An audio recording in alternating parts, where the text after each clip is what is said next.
Bonjour tout le monde, j'espère que vous allez bien. C'est parti pour notre petit tirage 3 du samedi matin. On va utiliser aujourd'hui l'oracle des Médéors. Donc voilà, c'est parti. Je vous laisse vous concentrer. Je vous laisse choisir un tas entre 1 et 3. Et on va passer tout de suite à l'interprétation. Je vais essayer de faire un petit peu plus consistant. Je vais prendre plus de cartes.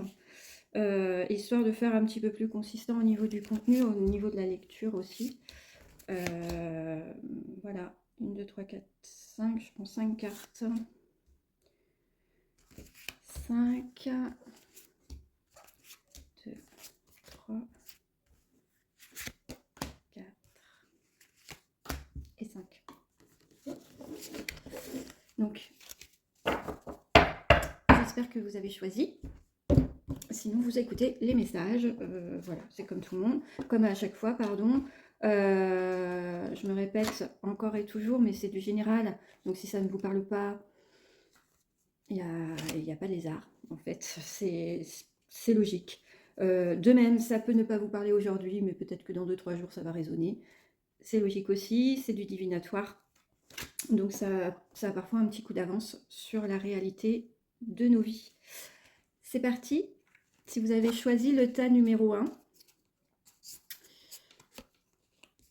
ça nous parle d'amour, mais ça nous parle de peur aussi. Vous avez la carte de l'être aimé. Vous avez aussi la carte des angoisses et des peurs. Vous avez la carte de la jalousie et du mauvais œil. Enfin, en tout cas, énergie pas très évidente. Vous avez la réponse en soi et vous avez la paix intérieure.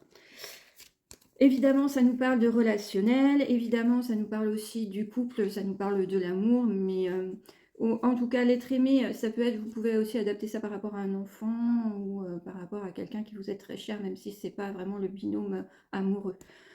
Évidemment, avec les cartes de peur et d'angoisse, mauvais œil, jalousie, on sent qu'il y a une ambiance qui n'est pas au beau fixe au sein de la relation et que peut-être ça peut venir générer chez vous la peur de perdre.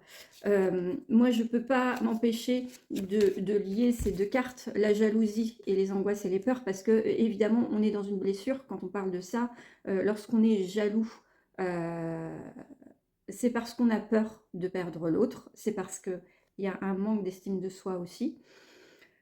Ici, on ne nous parle pas, on n'a pas la carte de la trahison, on n'a pas la carte... on a le mauvais œil, mais ce n'est pas la carte des fausses paroles. Vous avez, dans cet oracle-là, pardon, on a aussi la carte des mensonges, des fausses paroles. Elle n'est pas sortie ici, cette carte. Ça veut dire que cette jalousie, elle n'est pas justifiée. Et c'est pour ça que ça vous met dans des angoisses et des peurs. C'est qu'en fait, ça traduit un manque d'estime de soi. On est jaloux pour les mauvaises raisons. On est jaloux sans qu'il y ait de raison apparente. C'est juste parce qu'on a peur de perdre l'autre. Et c'est le fait de ne pas avoir confiance en soi et d'avoir peur de perdre l'autre qui nous rend jaloux. Et donc là, en fait, le tirage met l'accent là-dessus. Parce que on a aussi la réponse en soi. Donc en fait, on sait au fond de nous que cette jalousie, elle n'est pas générée par l'autre, elle est juste générée par ce que nous, on ressent. L'autre, c'est lui ou elle qui fait que vous l'aimez peut-être trop ou peut-être mal. En tout cas, à partir du moment où la jalousie est injustifiée, la jalousie, pour moi, c'est un poison dans le couple. Et à partir du moment où elle n'est pas justifiée. Après, on peut être jaloux sur certains faits, etc. Bon, ça, c'est une autre histoire. En tout cas, le tirage, là, il ne parle pas de ça. Il parle bien de quelque chose de maladif. Maladif parce que, quand je vous parle de maladif, c'est vraiment, ça tourne en rond dans le cerveau et on ne peut pas s'empêcher de penser à autre chose. Et donc là, on vous invite à lâcher prise par rapport à cette jalousie et à retrouver une paix intérieure parce que finalement, à travers cette jalousie, c'est vous que vous venez blesser. Alors, vous venez polluer votre relation, mais vous venez vous blesser vous-même, hein, puisque c'est vous qui la ressentez, cette jalousie. Ok? Donc, on vous invite vraiment à retrouver une paix intérieure et peut-être à conscientiser qu'il y a peut-être un travail à faire, un travail d'introspection et de remise en question sur la valeur que l'on se porte à soi-même. Si vous avez choisi le tas numéro 2, nous avons la carte de la famille et des proches, la carte de libération d'un blocage. Nous avons l'enfant intérieur, elle est trop belle cette carte. L'enfant intérieur, l'événement proche et le lien de vie antérieur. Ici, on nous parle du relationnel encore. Alors tout à l'heure on était dans l'amour, là on est vraiment dans le cocon familial. Les relations, ça peut être frère-sœur, ça peut être avec un parent, ça peut être avec un enfant, comme tout à l'heure aussi ça pouvait s'approprier un enfant, mais ça peut être aussi une personne qui ne fait pas partie de la famille, mais c'est tout comme, des fois on dit mon frère ou ma sœur de cœur, voilà, parce qu'on a une relation très très forte avec. En fait, je vous parle de ça parce qu'on a la carte de lien de vie antérieure, et en fait, ça montre que peut-être, alors pour les gens les plus spirituels, on va parler de peut-être relations d'anciennes vies qui reviennent dans cette vie-là. Mais pour les plus terre-à-terre d'entre vous, c'est vraiment le lien fort qui nous lie à une personne. On est plus lié à cette personne qu'aux autres. On n'arrive pas à savoir pourquoi, mais c'est comme ça. On n'a pas besoin de le conscientiser, c'est vraiment dans le ressenti. Et ici, on nous dit, avec l'événement proche, qu'il y a peut-être quelque chose qui va venir entrer vraiment dans cette relation. On nous parle de l'enfant intérieur, c'est-à-dire se relier à la joie. Il y a peut-être, au sein de cette relation, il y a eu peut-être des hauts et des bas du mouvement où on n'a pas réussi vraiment à trouver sa place dans cette relation qui peut être très impactante, très forte, et qui peut parfois générer à la fois un rapprochement très fort et puis l'instant d'après ou quelques temps après, peut-être une prise de distance, parce que c'est des relations qui sont tellement fortes, qui sont très impactantes, et du coup,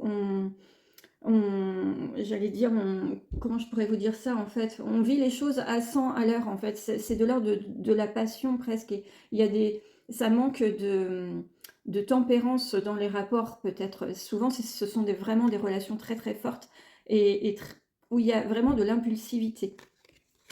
Et là en fait on est en train de vous dire que si c'est le cas, donc avec la carte d'événements proches, c'est-à-dire qu'il y a peut-être un événement qui va venir parasiter cette relation, qui va venir peut-être jeter un peu d'huile sur le feu et que ça peut partir en cacahuète. Mais ici, en fait, on est en train de vous dire de vous relier à votre enfant intérieur. C'est-à-dire, quoi qu'il arrive, l'enfant intérieur, il est là, il est dans l'insouciance, il est dans la joie et il veut profiter du moment présent. Et donc, peut-être passer ce cap en vous disant que finalement, même si dans une relation, on passe par des moments un petit peu plus compliqués, un petit peu plus délicats à gérer, toujours se relier à cette part d'enfant intérieur. Qu'est-ce qui résonne en moi finalement face à cette personne? Est-ce que ce qui se passe, c'est vraiment grave? Est-ce que c'est grave au point que ça vient entacher ma relation avec? Est-ce que je me sens atteint dans le positionnement que j'ai face à cette relation? Regardez ça du côté un petit peu plus lumineux, c'est-à-dire que même s'il y a l'autre a peut-être des réactions qui ne nous plaisent pas, c'est pas si grave que ça parce que l'autre est pleinement lui dans ses actions, c'est-à-dire que on a tous un rôle à jouer et à l'intérieur de nos relations aussi, à partir du moment où on est aligné avec son propre enfant intérieur. Et à partir du moment où on se laisse guider par ses émotions, même si on vient se confronter peut-être aux valeurs de l'autre, c'est un jeu de conciliation. Et en fait, c'est vraiment ce qu'on est en train de vous dire. C'est-à-dire que relation très forte qui peut à un moment donné vous déstabiliser sur un événement, mais on vous dit de garder en fait en vous le lien de cette relation et de comprendre que finalement on est tous là pour vivre notre propre vie. Et aussi fort puisse être le lien qui nous relie à une personne, on peut parfois être déçu de cette personne. En tout cas, c'est en prenant cette conscience que même si on est déçu, c'est pas la fin du monde, parce que la personne, elle est pleinement elle et elle agit selon ses propres règles et c'est ok. Eh bien, on vient libérer ici un blocage, et moi je parlerai ici du blocage de vouloir contrôler l'autre. C'est-à-dire que quand on est dans une relation peut-être aussi forte, on est peut-être dans une relation d'exclusivité. On a envie de contrôler l'autre, on a envie que l'autre soit à l'image qu'on veut.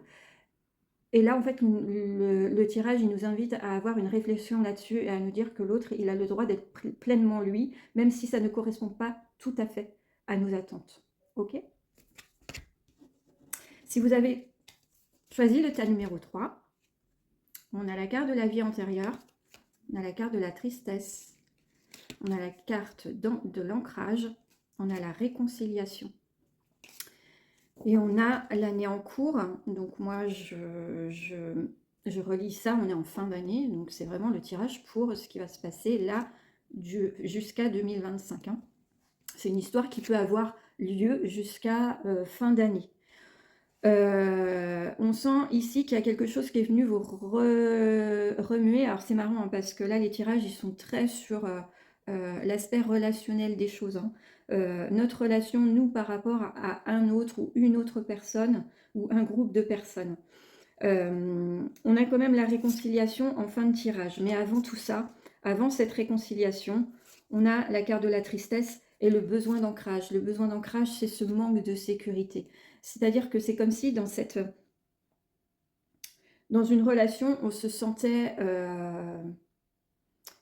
je ne veux pas utiliser le mot victime, mais en tout cas, c'est comme si on ne se sentait pas légitime. Voilà.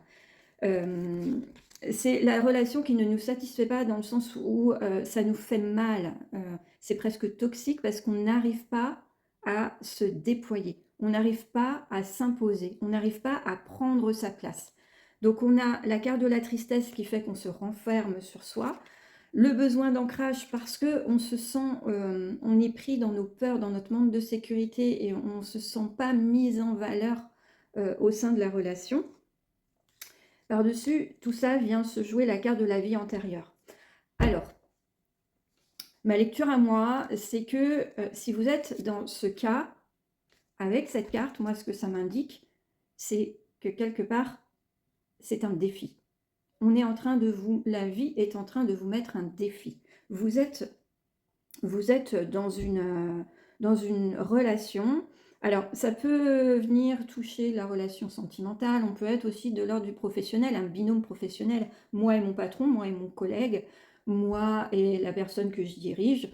Voilà, on peut être dans toutes sortes de relationnels. Mais en tout cas, c'est un relationnel qui ne vous nourrit pas. Et vous ne vous sentez pas à votre place et vous ne vous sentez pas épanoui au sein de cette relation. Mais avec cette carte, comme je vous disais, de la vie antérieure, c'est un défi qu'on vient vous poser devant vous, c'est-à-dire vous dire, voilà, la situation elle est comme ça, tu te sens pas bien. Qu'est-ce qu'il faut que tu fasses pour te sentir mieux? Essaie de comprendre, essaie de juger. Par rapport à cette situation, tu as peut-être besoin de t'imposer un peu plus. Qu'est-ce qui fait que tu ne t'imposes pas? Encore une fois, manque d'estime de soi, la peur de mal faire, etc. Le besoin de contrôler les choses et la peur de se tromper. Voilà, ça va être pour chacun essayer d'établir qu'est-ce qui m'empêche de prendre ma place aujourd'hui au sein de cette relation. Est-ce que je suis en possibilité de faire bouger les lignes de cette relation pour m'imposer un petit peu plus? En fait, c'est un défi. On est en train de vous dire, si ça ne vous convient pas, ben, il n'y a rien qui vous empêche finalement de changer la donne. Et effectivement, c'est une prise de conscience. C'est une prise de conscience qui s'opère avec l'année en cours ici. Peut-être regardez sur 2024, faites une rétrospective sur 2024 et dites-vous, ok, comment j'en suis arrivée à me sentir aussi peu épanouie dans ma relation? Qu'est-ce qui a péché? Qu'est-ce qui a fait qu'aujourd'hui, dans cette relation, il y a quelque chose qui ne me convient pas et que je ne me sens pas bien? Et c'est vraiment avec cette lecture-là que vous allez comprendre et que vous allez réussir. Vous voyez, la carte de la réconciliation, c'est-à-dire repartir, se réconcilier. Alors, ça peut être avec la personne, ça peut être avec vous-même, ça peut être aussi repartir sur une relation qui sera beaucoup plus en harmonie avec ce que vous souhaitez recevoir d'une relation, ce que vous souhaitez ressentir dans la relation. Si vous voulez être mise en valeur, pourquoi est-ce que vous vous effacez? Si vous voulez avoir de la reconnaissance, pourquoi vous ne mettez pas d'action en place? Voilà, c'est tout un tas de questionnements, de cheminements comme ça qu'il faut que vous ayez, de façon à avoir cette prise de conscience qui vous permet de retrouver l'harmonie au sein de cette relation, ou en tout cas avec vous-même. Voilà, c'était vraiment des tirages, des messages qui étaient tout en profondeur sur le relationnel. Alors, il y a des énergies en ce moment peut-être qui nous invitent à nous questionner sur notre place dans différentes situations, que ce soit sur le perso, sur le pro, sur le social, en amitié. Peut-être qu'on est tous un petit peu en train de se replacer face à l'autre, face aux autres, histoire de prendre un petit peu plus notre place, parce qu'il ne faut pas oublier qu'en 2024, on est encore en énergie 8. Donc l'énergie 8, c'est une notion de karma. Et donc on vient régler un karma. S'il y a des choses pas cool qui se passent en année 8, ben c'est peut-être qu'on avait des choses à venir épurer. En tout cas, il faut le voir comme ça. Ou alors c'est peut-être qu'on a laissé passer des choses qu'on n'arrive pas à canaliser. L'énergie 8, c'est une énergie qui est très puissante, qui peut partir très vite dans du conflit. Et donc si on n'a pas cette conscience-là, si on n'arrive pas à la canaliser, ben, ça a l'effet un peu d'une bombe émotionnelle. Voilà, j'espère que je ne vous fais pas trop peur. De toute façon, on arrive en fin de cycle. 1er janvier va redémarrer. Enfin, c'est pas tout à fait 1er janvier d'ailleurs. Je n'ai pas calculé vraiment le début de l'année 9 en numérologie. Ça sera intéressant de le savoir. Bref, je vous souhaite un très bon week-end. Pour ceux qui sont aux alentours de Sainte-Pazanne, je suis cet après-midi à l'espace Paco pour des guidances ou de la numérologie stratégique. L'entrée est libre. Vous pouvez venir, je ne serai pas toute seule, hein, il y a plein d'autres personnes. Il y aura de la mode, il y aura de la beauté, il y aura plein d'univers. Il y aura Laurence avec ses cartes à rêver. Bref, j'oublie plein de monde, mais il y aura pas mal de monde, et il y aura des bijoux aussi, il me semble. Des chaussures, je crois aussi. Bref, si vous voulez venir nous voir, ce sera vraiment avec plaisir, et ce sera un après-midi très convivial. Voilà. Oh, j'ai fait une grande vidéo aujourd'hui, je suis désolée, j'avais plein de choses à dire. Bonne journée, à bientôt, ciao.